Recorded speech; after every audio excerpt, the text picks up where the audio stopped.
What it do, wrestling world? Welcome to Over the Top Rope Wrestling Show. It's your boy, Mr. Steel, yo, Dibs. And of course, I'm joined by the other host, my brother from another. You saw him at Extreme Rules last night. He was out there in Philly. My man, my brother, joined by the one and the only, Mikey. What's up, Mikey? The one, the only, tantalizing Tony. My brother, what's going on? Hello. Yes, sir. Man, how you doing, man? I mean, you had a long night. So usually this is when I go, well, what's up, everybody? It's your boy, the Tantalizing One. But let me tell you something. I get home till like almost 8 o'clock this morning. But hi, everybody. How you doing? And listen, if you just subscribed last night, this is one of the shows we do. This is Over the Top Rope. This is on Mr. Steal Your Dibs wrestling page. So, guys, subscribe to him because you probably already subscribed to me and you guys have seen it. So, join him as well. If I met you last night at Extreme Rules at Philly at Wells Fargo, what's up? We'll be doing a recap show later about Extreme Rules. We're doing one here, but we're going to do my in-depth because I was in the arena. I got some footage for you guys. So, yeah. Definitely, man. Before we get into Extreme Rules, bro, tell me about the atmosphere over there last night. So it seemed electric on TV. It seemed electric.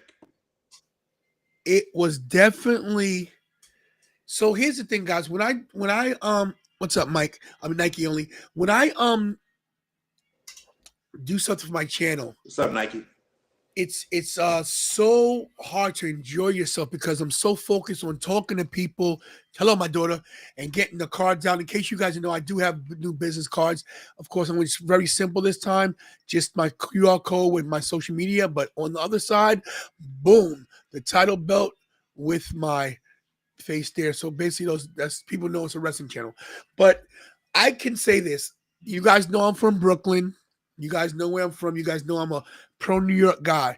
But I'm not going to lie, man. The Philadelphia people, the Jersey people area in that area, the Philadelphia crowd, you guys party like no others. Off the chain. You guys were awesome. The crowd was electric. Not a sad face in the building. Bro, Philadelphia killed it last night. Hey, and they showed why they're getting WrestleMania 40. That crowd, man. From the opening jump when the Brawling Brutes walked out, how loud they were till the end of the show, man. It was just, they made the show that much better. Shout out to the Philadelphia crowd, the home of Extreme. Yes, ECW and Extreme Rules was there last night. My brother, let's jump right into it. The return of Bray Wyatt. What do you think about it? How do you feel? You saw it in person. I'll let you go first. So, let me see if I can get the graphic for you. So, Bray Wyatt returning. Everybody was anticipating what was going to happen. What's this White Rabbit? Who is this? Is it going to happen? Is he the guy? Look, we were getting worried because once Matt Riddle won the match, and do you hear any background noise, by the way? I just heard something very small. Okay. One second. Can we? Hey, I'm sorry to bother you. Can we just turn that down just a tad, just a little bit? Give me on your thing, your phone. Welcome to live TV, ladies and gentlemen. Sorry, guys. Sorry. I'm sorry. I'm saying we were worried that when Matt Riddle, after he won the match, and then they showed Seth walking away. And I don't know what you guys saw on TV, but I think you guys saw the ending logo like as it was over. The trademark logo. Yes, the trademark logo. Well, we figured that was happening as well. When the thing went dark, we were like, it's over. And then once the lights went out, everybody turned their phones on and their flashlights. Now, I was sitting in a luxury suite, by the way, thanks to my people that got me moved down. But we said, oh, wait a minute.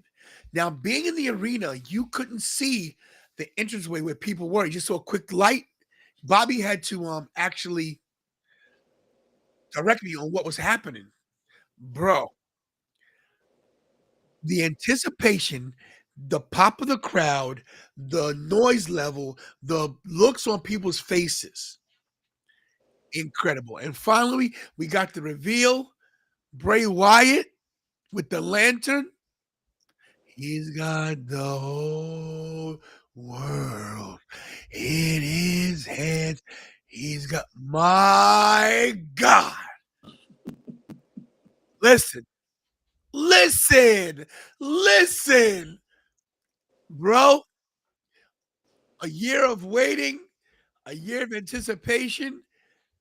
We didn't get all of Bray. We got a tease, and that's all we needed. Ladies and gentlemen, Bray Wyatt, the Fiend, the Wyatt family, Wyatt Six, the White Bunny, the White Rabbit, the Black Rabbit, Cuckoo for Cocoa Puffs. We're back in effect. Let's go. I'm happy to see Bray back. I was very excited. And when the show first started, you probably didn't see this because you were there. When the Brawling Brutes walked out, right before they got in the ring, they cut to this computer graphic of a white rabbit. And the white rabbit jumped on a purple X, and it dug a hole in that purple X and went in that hole. Then I was like, okay, this is a foreshadow. The white rabbit, whoever it may be, is coming tonight. Later on, right during the middle of the show, I want to say it was during Bianca's and Bailey's match at the beginning or the end. They cut to the outside of the arena, and there was a big white rabbit that had a fan in a headlock. So the foreshadows were there. And then Bray comes out, shows all of the characters he had with the Firefly Funhouse, and he's back to Bray Wyatt from the Wyatt family. Man, it was very exciting, and I'm excited to see where it goes from here with Bray Wyatt.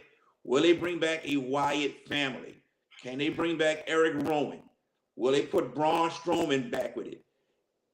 I'm waiting to see what happens because we didn't get everything yesterday. We didn't get everything. Like you said, it was a tease, and I think it was the perfect tease to have us just stay in anticipation to see what happens next with Bray Wyatt. Do we see him tomorrow night on Raw? Do we see him on SmackDown? I can't wait. I'm very excited. Excited is an understatement. I'm not a huge Bray guy. I'm not. Not that I don't like him. I like the guy. It's just that it's the way they book him. They book you into a corner. But I purposely I didn't follow the White Rabbit stuff. You know, Ravishing Richie Ramone, one of my co-hosts on my show, was on my case. Yo, do more White Rabbit stuff. I didn't want to fall down the rabbit hole. Right. Pun intended, and then get disappointed. I'd rather just wait. And now it's full speed ahead with Bray Wyatt. Because now we're going to see what they do with him. Because I was under the impression he was going to attack somebody, and he didn't attack anybody. You know, so just to reveal enough of him being there. Now we have to see how long these vignettes go, how long the way the storyline's going, and who's going to be the first guy here, either recruits or attacks. Yeah, good point. I think a lot of people were thinking he would attack Roman due to the last time he was in the WWE ring with it wasn't the last time, but that's when he lost his belt. Am I correct? He lost the belt with in that triple threat with Braun, and Roman. So a lot of people are speculating that. But let's wait and see. And let's enjoy this moment right now. Let's move on to the pit fight match with Matt Riddle and Seth Rollins. Quickly, your thoughts about the match, and I'll go. So, Seth Rollins versus Matt Riddle. Great match. Glad that was the last match. I think they did it. I think they did it right. I think the lineup of the card was perfect. I think every match was exactly where it should have been. Um, I predicted Matt Riddle would win, and he did.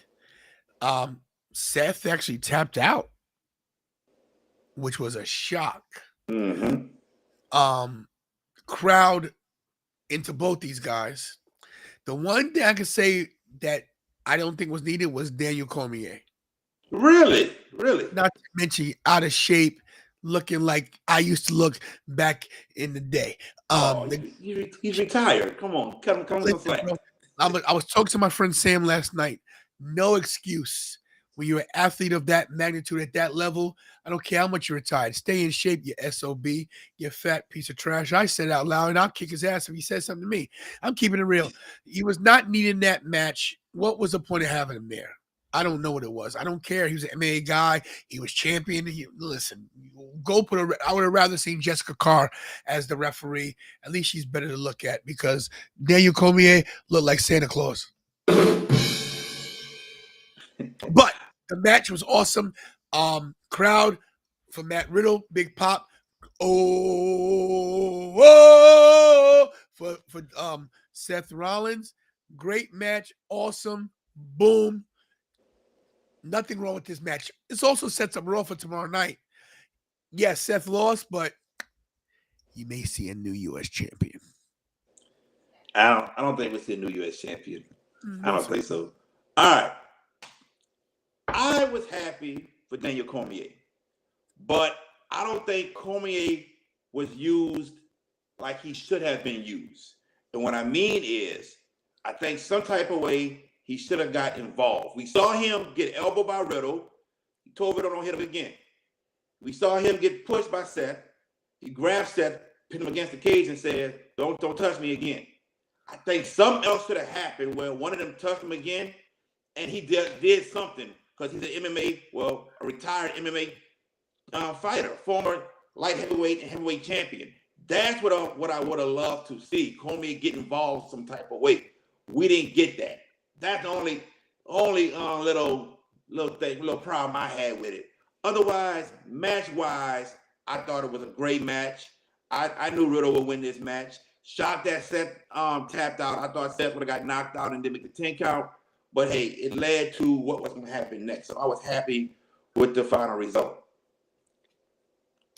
I was too. I thought it was a great main event. As people are mentioning, there was no title match. There was no heavyweight title match. But no matter what you think what the order should have been, I'm glad it ended it this way. And I can't say nothing more except we get the win. Matt Riddle gets the win. Oh, sorry, I went the wrong way. Matt Riddle gets the win, and he deserves it. Yes, we got a question. Let's answer our fan. Micah does it. He asks, who does the Fiend feud with? Good question. Tough. Good question, man. Woo. I don't know. I think that we might see him not feuding anybody right away. I think for the next month I think that he'll bypass Crown Jewel. I don't think he'll be on that card. I think that he'll have vignettes and promos, and maybe the Funhouse comes back. Maybe we see a little tease with Alexa Bliss. I don't think we see him full-fledged until right before Survivor Series, when his opponent will be Cody Rhodes. Okay. You think Cody Rhodes is back by Survivor Series? I do. And you think they throw Cody to Bray immediately, knowing that Cody might be the one to take the belt off of Roman? Yep. Because it takes focus away from Roman, and what better feud to go with somebody that you wouldn't expect to have a feud with. I mean, I'm just speculating, but I think that's the way to go. Cody definitely is in the championship picture, but WrestleMania is 6 months away. We have major pay-per-views up until then. You don't have to book Cody and Roman now, Right. Rumble's coming up too. Yes, sir. So you go either way, but my pick is I would like to see Bray versus Cody, just because it's something that you wouldn't think you're gonna see. You know, we've already seen Seth and Bray, we've seen Roman and Bray, we've seen Braun and Bray. Let's throw somebody else in the mix. I would say this, and I think this match never happened. I would say Bray and Drew. Could happen too. I wouldn't mind that. I want to see something different. Yes. I want to see something where you don't pigeonhole Bray Wyatt, because once you pigeonhole Bray Wyatt, once he gets stale. So we'll see. But you know, there's no wrong way to go right now. I think right now you don't put him in a feud. You just have him doing the teasers, doing the vignettes, doing the What's up, promos. Frank? So we'll see. Definitely, definitely. All right, let's go to the I Quit match right quick. Excuse me. Edge versus Finn Balor, and I'm not gonna lie to you, I love the match. I love the match from start to finish, but I had a feeling about how it would end it. I had a feeling that some type of way the rest of the Judgment Day were at Edge's house and had Beth hostage some type of way, and that's how Edge was going to say, "I quit." I didn't think about Beth Phoenix being there, but man, it was wonderful. It was great. Charlie, we're going to talk about Liv and Ronda in a little bit. We're going to get there, buddy. Just give us some time. We're going to talk about this. Give us some time. But this was, to me, might have been the match of the night.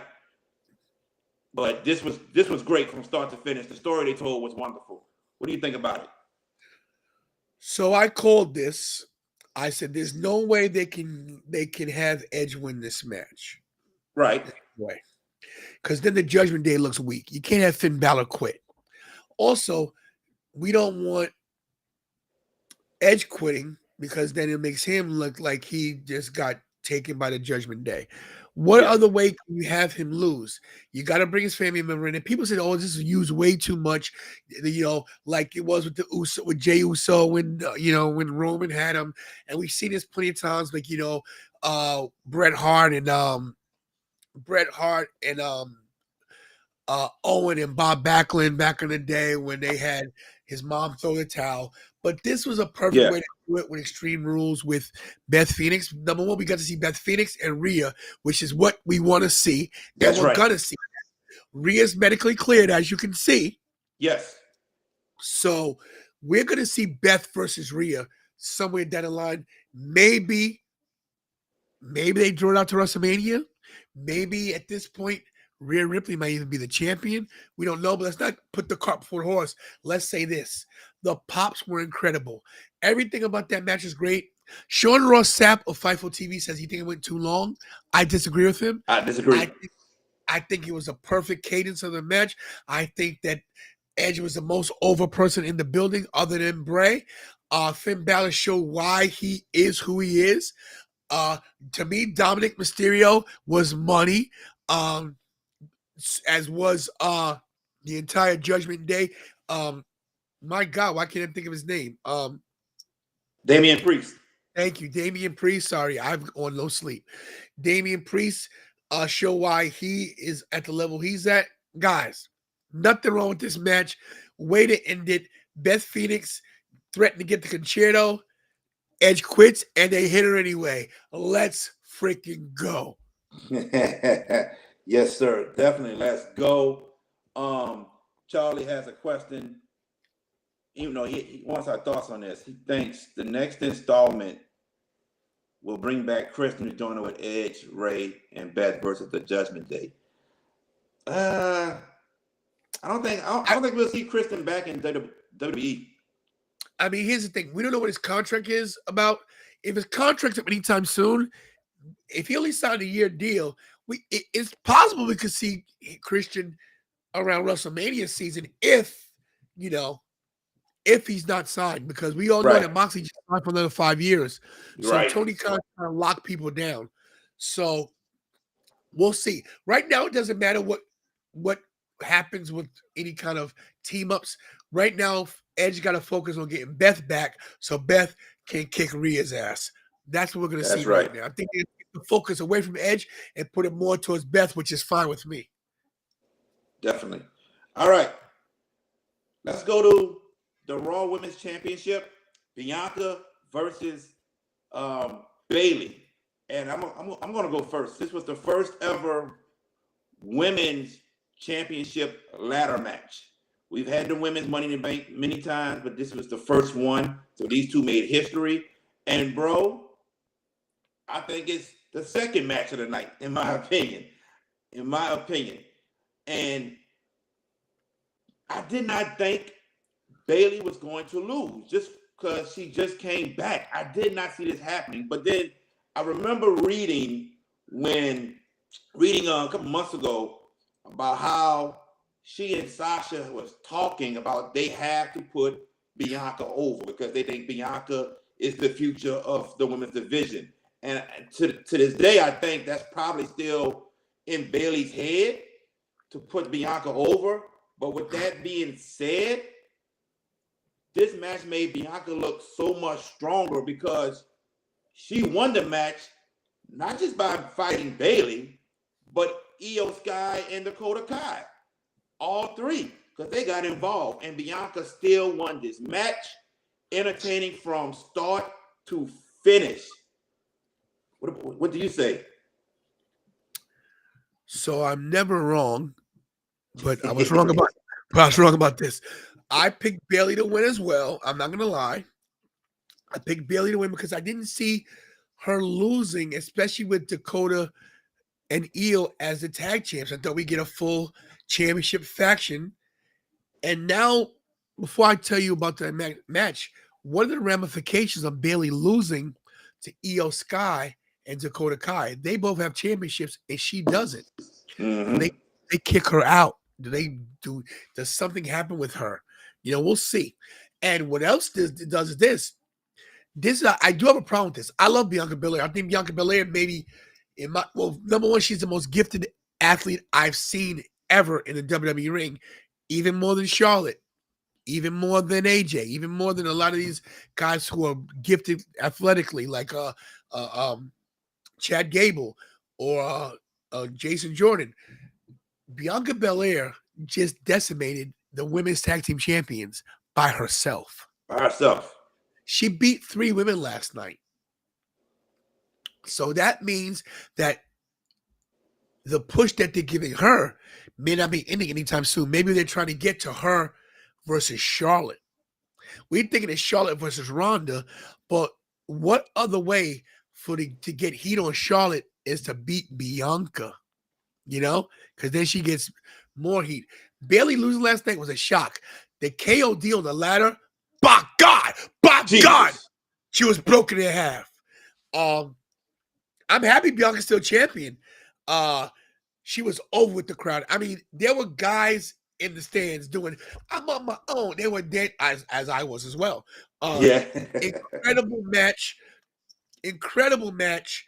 You can't say anything bad about it. The bumps that Bayley took, Bayley was a star of the match, believe it or not, because she took all the tough bumps. Bayley, and like you said, Bayley talked about with Sasha that Bianca's the future. Well, Bayley put Bianca Belair on the next level. Yes. Kudos to both of them. Is that Big Bucks Bobby? Big Bucks Bobby, let me get him on the show real quick. He was there, he was in attendance with me as well. And grab a seat real quick. Just real quick. You get 2 seconds. Big Bucks Bobby, you were there. Real quick. What'd you think about Bianca Belair and Bayley? Yeah. One of their best matches I've seen so far from Bayley. Other than her time in NXT, she put on a great show. Bianca always kills it. That double KOD off the top rope was crazy. Oh, that's right. She dumped both of them. Yeah. That's right. Listen, when you pick 2 women up, I don't care how light they are. They've got to be combined 225 pounds at least. Mm-hmm. And she KO'd the both of them. Yeah. Listen. Yeah, great show, right? Yes. How about those seats? Did this guy come through or what? Came in clutch, yes. Bro, listen, bro. Just so you guys know, we sat in the last row of the arena in the back. Our backs are to the wall. I said, don't fear, guys. I got this. And then I come back to get my people. Bobby, my friend Sam, and I ran. Okay, hey, let's go, guys. I said, what are we doing? I said, hey, let's go. We got to move. We're in the luxury box, of course, rubbing elbows with the elite. Thank you. Thank you. Get out of here. All right. Let's just get to this match because they are all asking questions. This must be the hot topic of the morning, which I didn't think it would be. No disrespect to them, but let's get to it. Before we answer your questions about Liv joining Bray Wyatt, let's give our thoughts about this match first. I'm going to go first. And to be quite honest with you, good match, but to me, didn't live up to my expectations. Let me just say that. Ronda Rousey's submission, very, very impressive in my opinion. I did like what I saw from that. But give Liv Morgan a lot of props. But she took a beat down, man, from a lot of kendo sticks for sure, and the baseball bat. I'll give Liv a lot of props on that. But other than that, that's just my thoughts. I thought it was a good match, but I thought it would have been much according to my expectations. I thought that being an Extreme Rules match, I thought it would have been much higher, in my opinion. Tony might think differently. But other than that, that's all I got to say about the match. What you got? This is when Tantalizing Tony goes on a rant. Batten down the hedges and buckle down and put your seatbelts on because I'm about to go tantalizing mode. First of all, and I'm looking right to camera. First of all, let me explain something to you. When you book Liv Morgan the way you book her, it's all wrong, number one. You had to tap out to Ronda, even though she had Ronda pinned, but she tapped out. It took her character away, number one. The chase when she was chasing the Money in the Bank was beautiful. Everything after that, downhill. And here's where you really go wrong. I don't care what anybody says. I love Ronda Rousey. Ronda Rousey absolutely sucks. Okay? The reason why that match was so terrible, in my opinion, is because Ronda Rousey cannot wrestle and cannot tell a story. Is she a talent? Of course. Is she a great MMA fighter? Of course. Is she good for the business? Of course. But she doesn't know how to tell a story. She doesn't know how to sell. She doesn't know how to react to the crowd. She doesn't have timing. Sorry. They made this match crappy. The every spot was off. I got a baby crying in the background, Michael. And I was so disappointed because I really thought this was gonna be.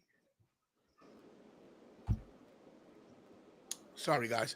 I really thought this was gonna be one of the matches of the night because Liv had something to prove. But the problem is this. It wasn't Liv, everybody. Her dance partner sucks. You guys, I don't care if you're Ronda Rousey fans, and I don't care if you guys, say, oh my God, Tony, why are you so big down on Ronda Rousey? Because Ronda Rousey's a crybaby. Because Ronda Rousey just wants the title. She don't need the title. Where's Shayna Baszler's title? Shayna Baszler, who put her time in NXT and paid her dues. What about Shayna Baszler? No, let's give it to Ronda Rousey because she's the name. Ronda. F Ronda Rousey. The match sucked. Ronda Rousey sucked. And why is Ronda Rousey on the chair? Why? Why is she on the chair? Why is she on the chair? Brings in money. That's why. I'll tell you why she's on the chair. Because I want to sit my fat ass on her face so she can smell my farts because she's terrible. I said out loud, Ronda sucks. All right. Question for you. Alex had this question. I think somebody else had this question. Charlie had this question. With Liv smiling after passing out, does Liv join Bray Wyatt?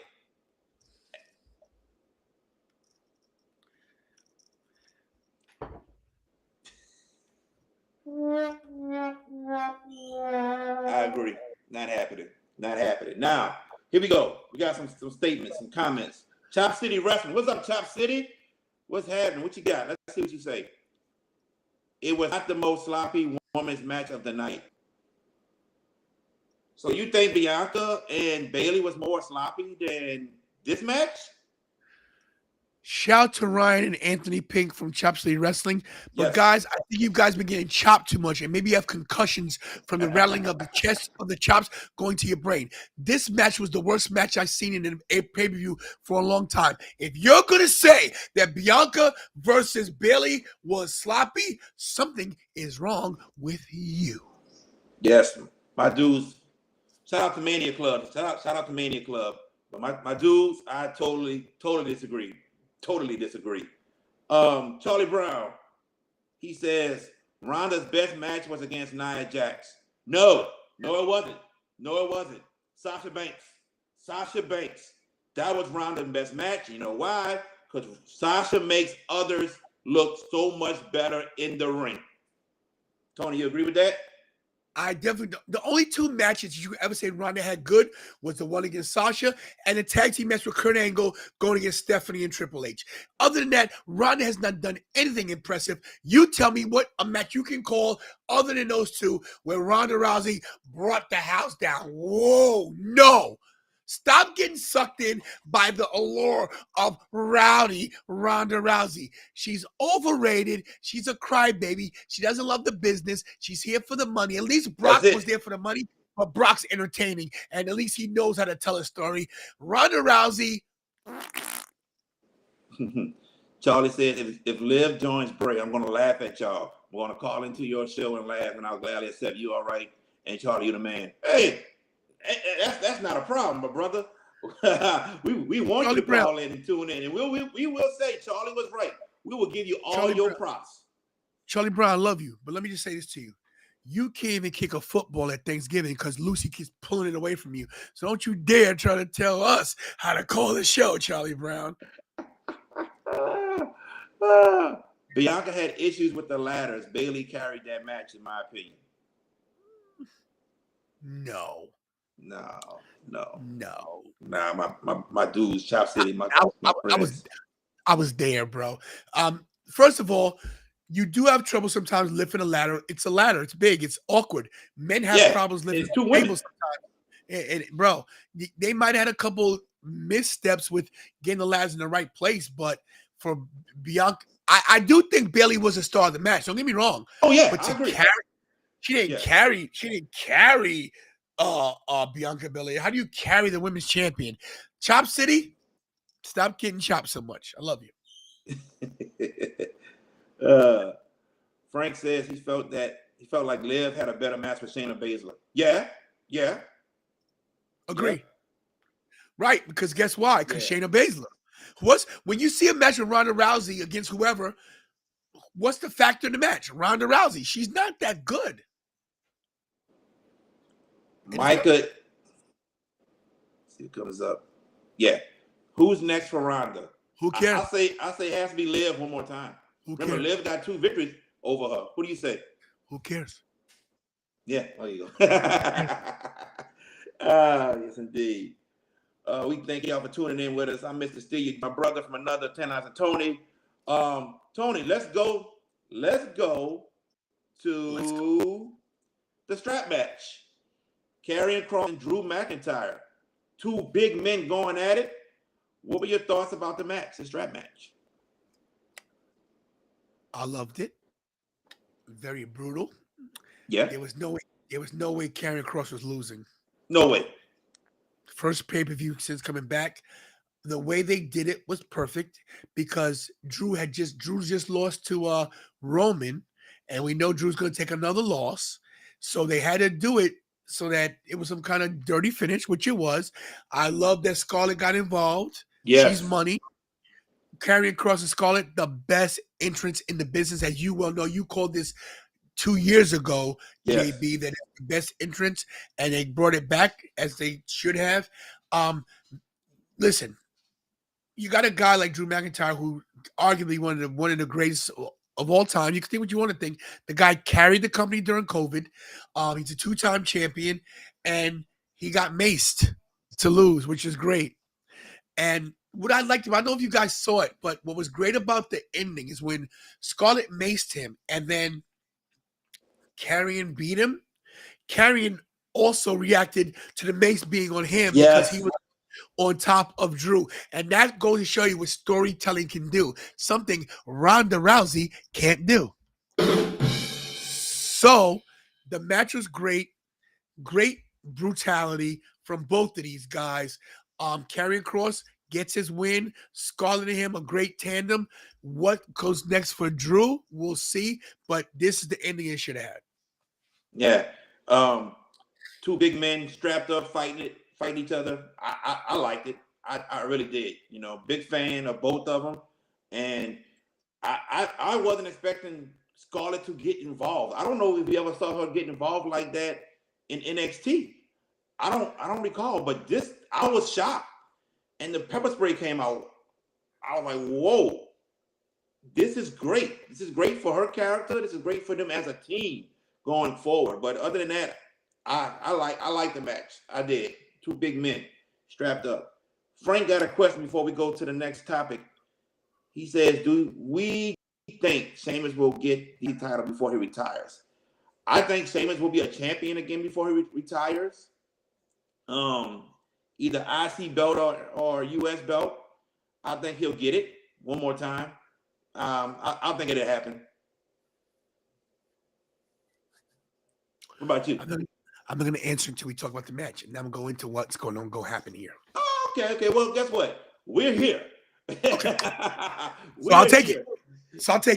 All right. So you got the Brawling Brutes going against Imperium. So we all well know that at Clash at the Castle, Walter, I'll call him Walter. His mama named him Walter. I'm going to call him Walter. Went against Sheamus for the IC title. Sheamus fell short. Not a problem. Great, brutal match at Clash at the Castle. Fast forward to Friday Night SmackDown. They have another banger. Sheamus has the match won. He gets basically shillelagh'd. He loses. Great. Another great banger. These guys are chopping each other in the chest.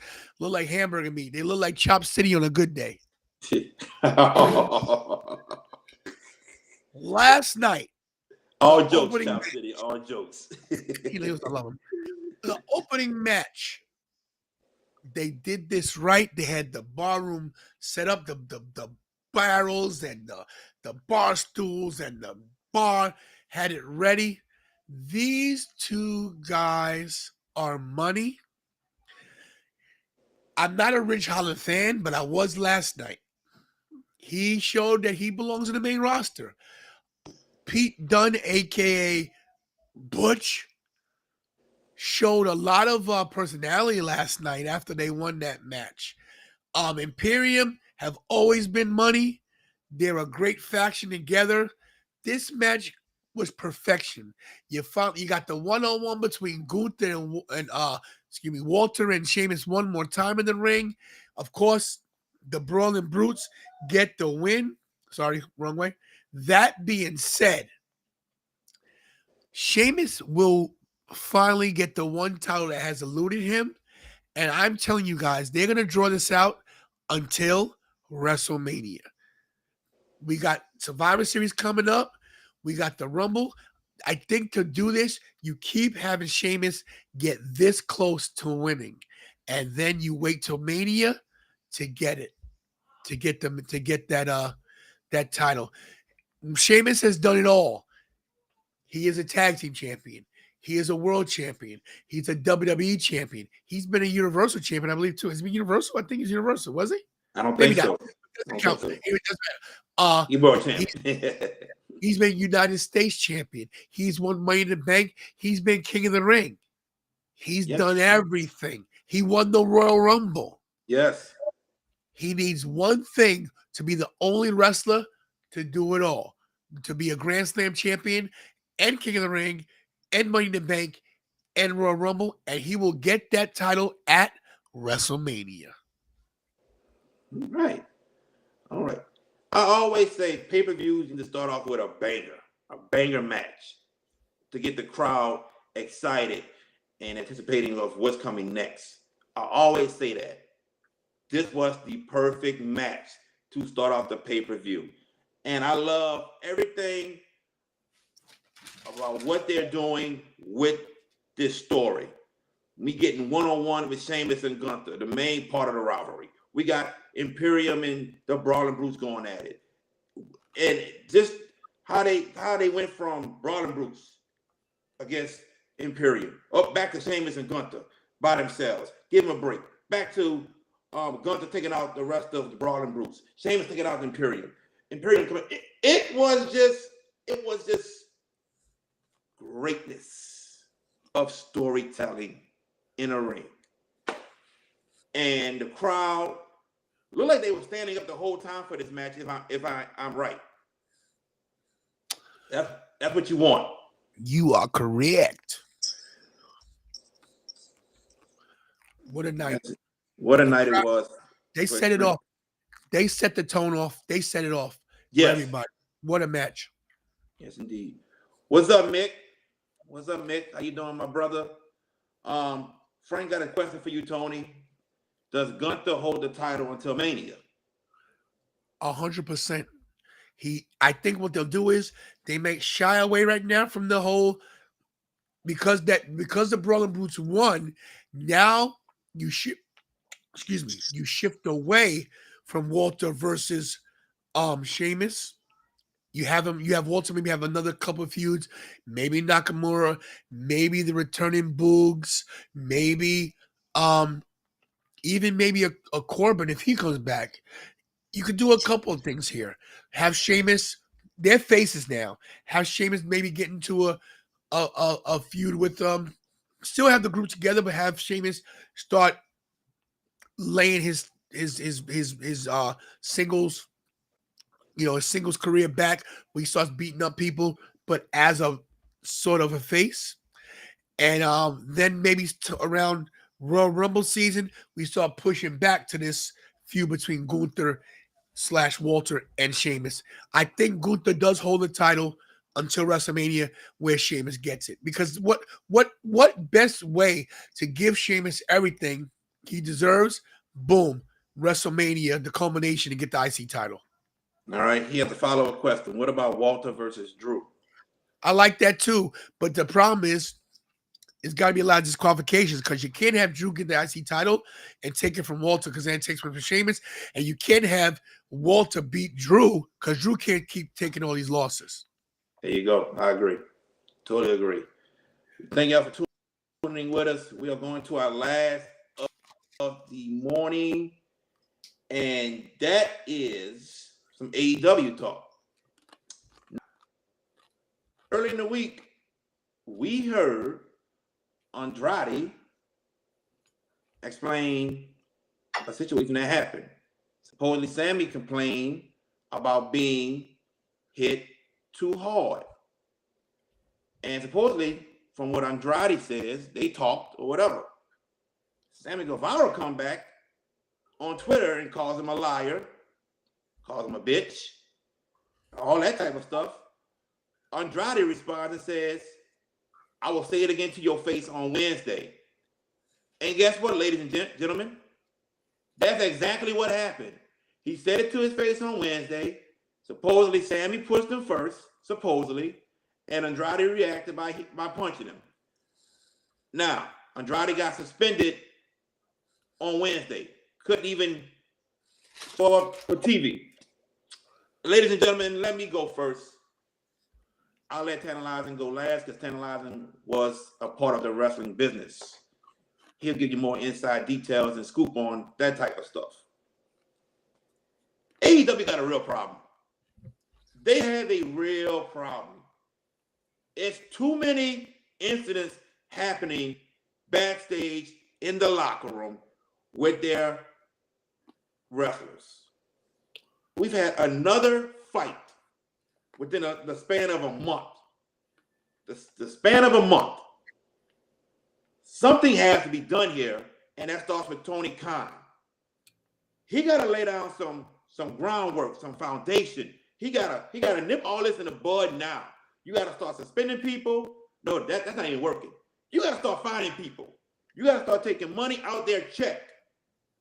You got to do something because you have a problem, and the asylum is running the prison. Did I say that right? The inmates running the asylum. That's what I meant. The inmates running the asylum. Thank you, sir. He has a real problem. And this was said on Twitter before the show even happened. Everybody got wind of this because Ricky Starks gets on Twitter and says, I wish my co-workers would shut the hell up sometimes. So if you saw this on Twitter, guess what? You need to do everything you can to nip it in the bud. Don't let anything happen. Prevent it. It was preventable. You didn't even try to prevent it. There's a problem, and I've said it before. There's no locker room leader. And ever since Cody Rhodes left, things have gone haywire. They've gone haywire. Something has to be done. Somebody got to take a leadership role, be the leader, and Tony Khan got to start taking money away from them. It has to stop, man. It has to stop. It's just too much. Yes, incidents happen from time to time, but this is too much going on for AEW. Okay, I'm done. So, if you guys remember back in the day when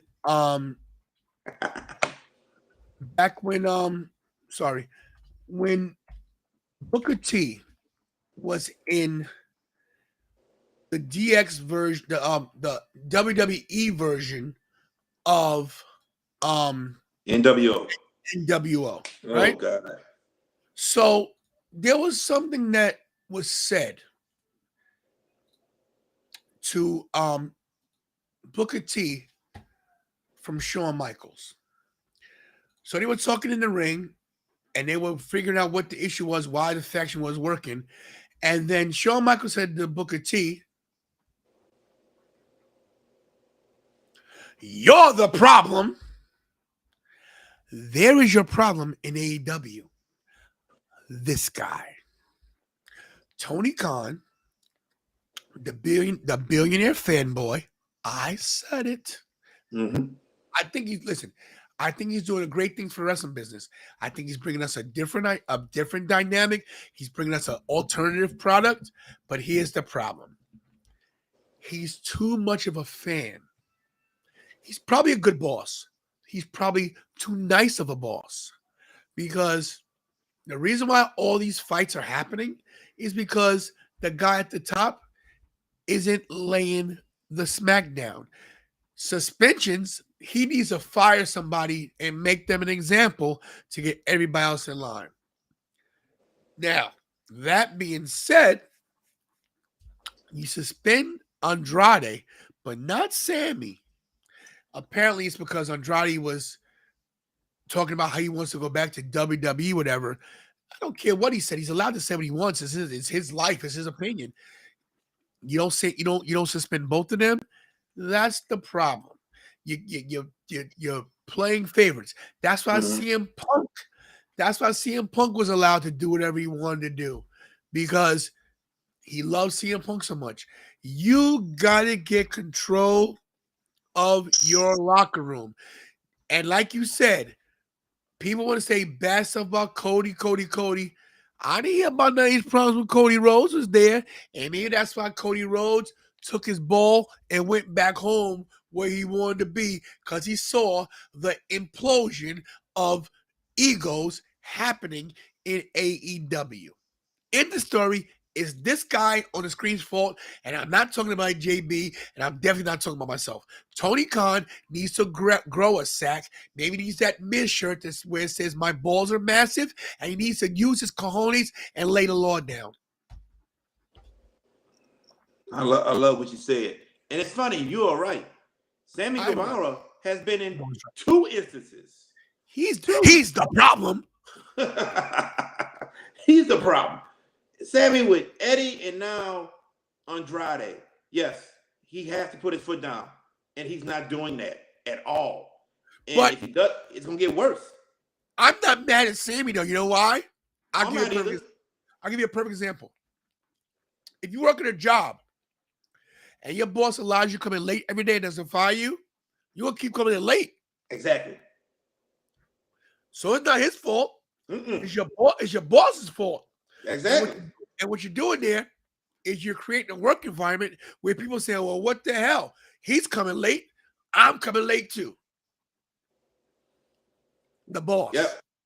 What you don't want at any job is to have hostile environments. And AEW has one right now. And he has to fix it in a hurry.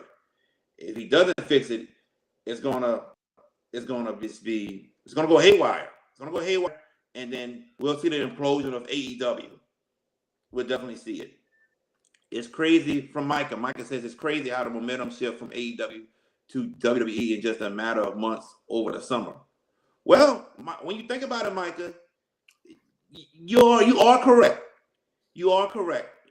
And with Vince McMahon retiring and Triple H taking over, we see a better product from the WWE right now. We see a much better product. And that is mainly the main reason why momentum has shifted. And then with AEW having these problems, it's also not a good look for AEW.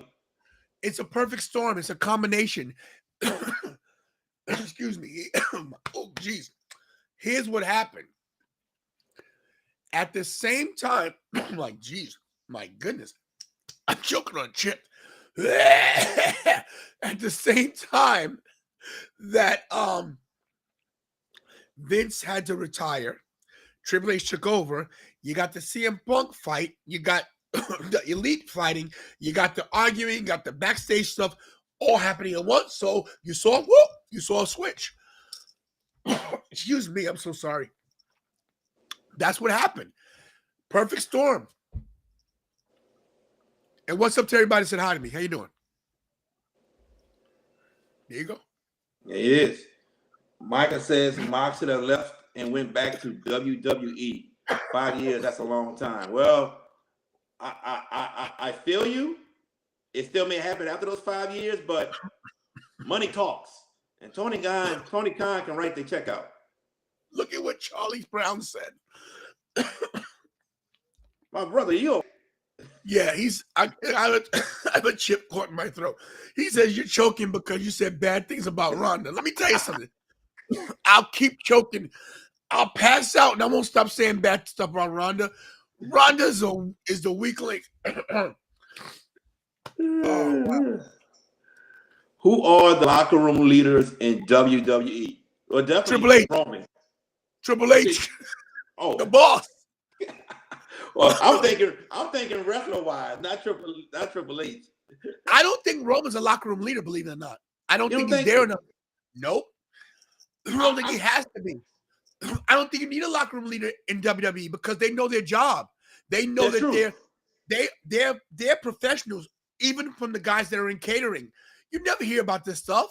No, but I kind of go back to when Roman threw what's his name, Enzo, off that bus because Enzo was acting up, and Roman took him and threw him off the bus.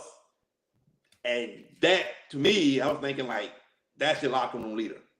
Well, Enzo, he's an a-hole, so. Dude, is he an a-hole, bro? Don't get me started on that dude, bro. From WrestleCon in Tampa, bro. Don't get me started on that dude, bro. Late to everything, bro. Unprofessional. Oh yeah, late to everything. Richard says, he says locker room leader, and for the females, Bianca. I don't know. I couldn't pinpoint. He could be right, but I can't pinpoint who would be a locker room leader because I don't think they need one. Look, Micah says, no, not Micah. Who said this? Charlie Brown, Ronda. Yeah, get out of here. Get out of here. Chris says Bailey. Okay. All right. Yes, indeed. Micah, the story about Enzo. Okay, I'm gonna tell you the story about Enzo, and then we're gonna call it a wrap. We're gonna call it a wrap. It was WrestleCon in Tampa, and Enzo and Big Cass, W. Morrissey, were scheduled for session 1, first thing in the morning. All right, I had pre-ordered tickets to meet them. When I show up, Big Cass is there. I asked, where's Enzo? He said he's on his way. So I just rolled my eyes. The dude didn't come until the middle of session 2. Walking there like, yo, what's up, y'all? What's going on? And I was just so drove, because everybody in the line was almost out the hotel to meet those two. So you got to think about it. Those two were still over at the time. It was still over. And I was so drove, man. Like, when it was time for my picture, I shook hands with Big Cass. I didn't shake his hand. And I turned around and I told Big Cass after the picture, I said, see you later. And Enzo said, yeah, see you later. I said, no, you'll never see me again. You'll never see me again. I said, you had us all waiting for over 2 hours for you. That shouldn't happen. And I walked off. So forget that guy. Straight up. I agree because, JB, I told you my interaction with him when I used to drive limos. I had him as a customer. And he learned real quick. He messed with the wrong one, bro. So Enzo's in my limo. This is right after he got called to the main roster from NXT. He's in my limo going to Atlantic City. I'm outside the hotel waiting for him in Philly. I'm supposed to pick him up at 5 o'clock. He's a client. He can come when he wants to. I'm there. Comes in the car at 6:30. He says to me, how come you didn't give me a call? I said, I gave you a text. Our company policy is not to call the client because we don't want to bother you. I text you 17 times so you know I'm here. I'm in front of the hotel. I'll let you know that if I wasn't going to be in the front, if they move me, I'm going to drive around and come back. I waited here for you. Oh, well, you don't talk back to the boss. I said, you're not my boss. My boss is Delaware Express. That's my boss, not you. Oh, you just ruined your tip. So let me tell you something, bro. I don't know who you think you're talking to, but this ain't my main job. I don't need this, okay? I said, we're not in the WWE ring. I'm from the hood. You want to go to AC? Sit down in the back, enjoy the ride. Don't talk to me any type of way. He goes, oh, you're a tough guy. I said, no, I'm a man. And the next time you say something to me, you have to get another driver. All right, calm down, homie. Not your homie, bro. I rolled the window up. I ignored him for the entire ride. The guy was such a jerk. He asked me to turn off the AC because it was too cold. I blasted it the whole ride. I said the knobs broke. When he came out the limo, his lips were so blue. Bro, I had such a bad rating because of him. He complained to my boss. I said, couldn't get the AC off. My bad. Yes, indeed. Before we go, Micah asks, are you going to Survivor Series? Here's the problem. Survivor Series and WrestleCade, same weekend. So I haven't decided yet. Micah. I think Micah is from San Antonio, if I'm correct. I think he is from the times he's been commenting on our show. I want to say we'll be there. We'll be for Rumble. We're gonna be there for the Rumble, buddy. We're coming to San Antonio for the Rumble. We're gonna be there. My brother, any last words before we head out? Yes. If you're in the Baltimore area, if you're on my social media, which is 10 Lives and Tony, across the board, I will be at Baltimore Celeb Fest next Saturday with the 10 Lives and Tony table. Doing my meet and greet. So, check me out. Also, today on my show, on the 10 Lives and Tony Wrestling channel, we will break down what we did here, but from my perspective, from being in the buildings, more of a fan reaction kind of a deal. And I just want to show you one more thing, JB, because I know you got to go as football, but in case you guys didn't see this, I don't know if what they showed on TV. I don't know what they gave you guys, but in case you guys didn't see this, real quick, I'm not going to play the volume because I don't want to get him a copyright claim because I got one. But basically, I'll just show you where so you guys can see it. I won't play it, but this is the WrestleMania logo for Philadelphia. Hold on.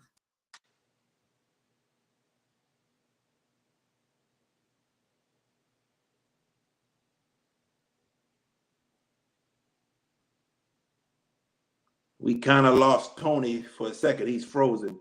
He's frozen.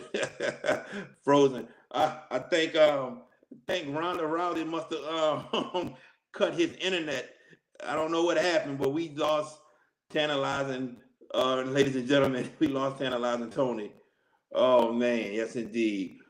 Charlie Brown. Did you send Ronda to put a hit on tantalizing Tony? Charlie Brown. Yes or no? Come on, man. That's not cool, man. That's not cool, bro. We lost tantalizing Tony. He's trying to show us the WrestleMania logo, but other than that, everybody, yeah, we lost them. Everybody, please subscribe to Tantalizing Tony's page.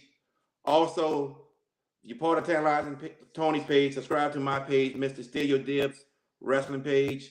We greatly appreciate it. Like we always say, we are not where we are